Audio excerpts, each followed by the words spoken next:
This is going to pop up a list of terms that people are searching on that include the word office furniture in it. So we think office furniture is number one, like we have figured. Home office furniture is number two. So what we want to do at our website is realize before we even build it, or before we do the remodel of our website, we're going to have a page on our website that is about home office furniture, right? Because we want to be found on that term. We're not going to be found on that term if we don't have a page of our site that's about that. Does that make sense? So this is where so many people go absolutely wrong. If you put on your ad, come to my website and learn the 7 most common mistakes. I say that all the time. The 7 most common mistakes young families make are in teaching their youngsters how to swim. 1, you have to know in a heart, or the child has to know instinctively in a heartbeat when they hit water to flip over on their back. That's what you excel at, right? Yes, very much so. Yeah, very much so. So, and not only that, let's take a video. Let's pop a little one in the water and see that little guy come up on his back. Great idea. That we can do. I mean, say, yeah, how do we do that? It's magic. Pop a little one. Do you kids? And if it doesn't work.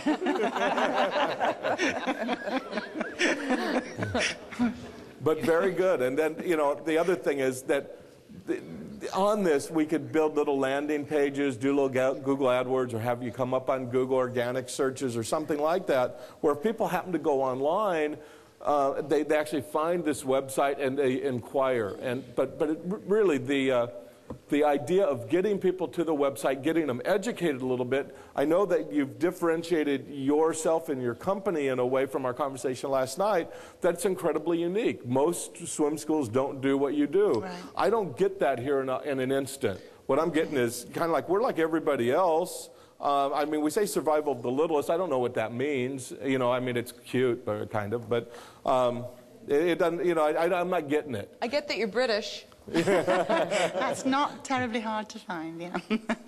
Yeah, but other than that, I mean, I think there's a huge number of things that you can do that would better position this website to be reflective of what you're really offering, right, and what the values, what I would value most as a parent in going to this kind of a training. Right. And I don't think that's been articulated well in here and done in an instant, which is really what we need. How much time do we spend at bad websites normally?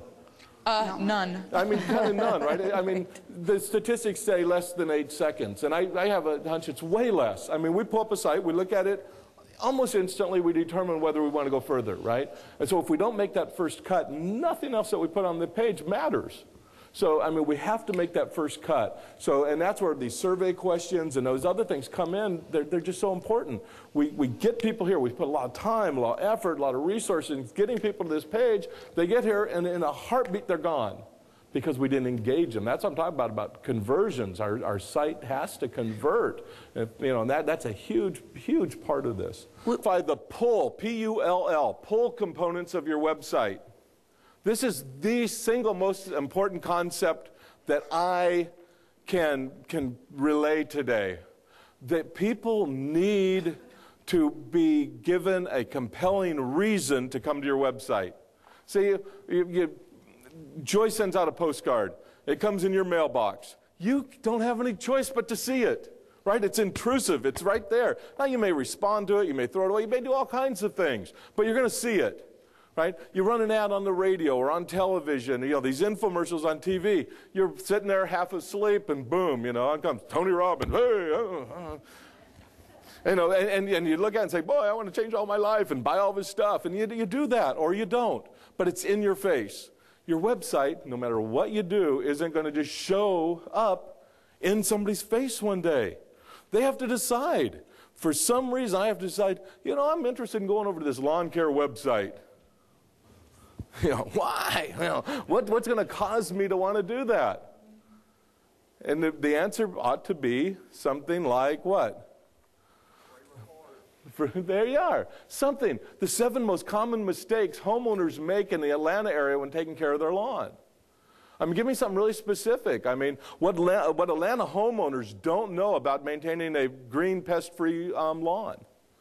You know, I mean, so sometimes boy, what is that? So now I'm going to go and I'm going to get that report, right? I'm interested in that. So then I get to the site, I start looking around, I say, oh, these guys do nice work. They work right down here. Look, oh, this is one of their clients? That's awesome. You follow me? Now we've got them there, and same thing with the office furniture. You know, same thing with everything in here. I mean, same thing with me. I do so many of these, yeah.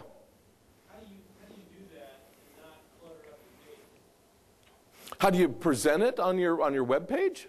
Yeah, I mean, you look at a lot of pages and you see a ton of content. Yeah. All it has to be is on your home page, say, or whatever page you're going to direct people to for that free report. But if you're putting an ad in the yellow pages, say, and it says, get my free white paper on the 7, things, then just on your home page of your website, just put in a little box. It says free white paper, or free report, or, the 7 most common mistakes. Just put in a little box, a little ad. You don't have to give the whole report there. Fact of the matter is you might want to make the report behind a form, right? So then they click on it and it says, we have spent the last 17 years maintaining and manicuring the finest lawns in the Atlanta area, and what we've discovered are some tips and tricks and techniques that most homeowners are just totally unaware of. We've compiled all those into a 7-page manual that's yours absolutely free. All we do ask is that you provide us with your name and address so we can make future offers to you and that sort of thing if it would be okay.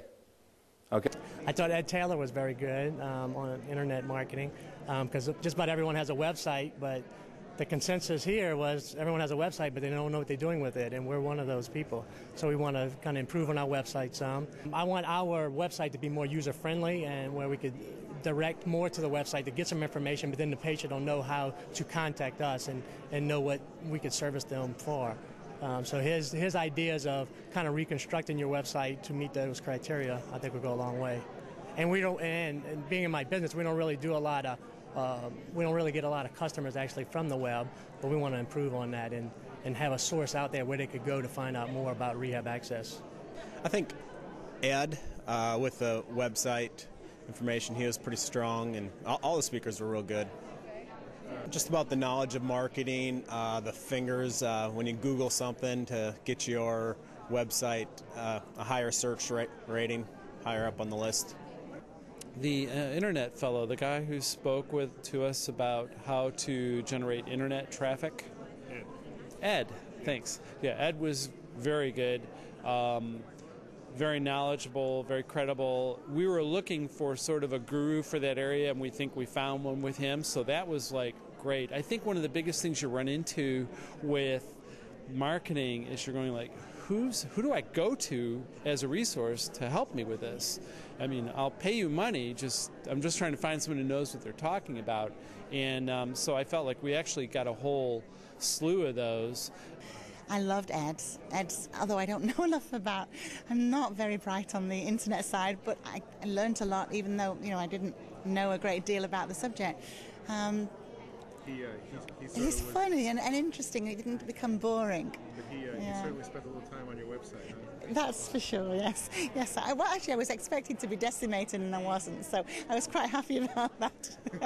But a lot of work to do when I go back. It was excellent. Now I know exactly how to build the website and what information to put in the website, but even more importantly, where to put it. So I'm pleased. Now I can successfully build the website with confidence. And every one of the speakers had a golden nugget in their presentation that you reaped. It was a great experience. Ed Taylor was fantastic. Internet marketing, awesome dude. Perhaps his, number one, he's a very energetic and fun speaker.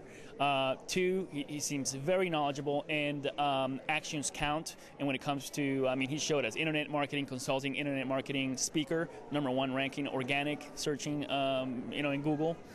And that speaks volumes. He doesn't need to sell me on it. I can just see the results that he can get from people. So that's what kind of convinced me that he's the go-to guy when it comes to SEO.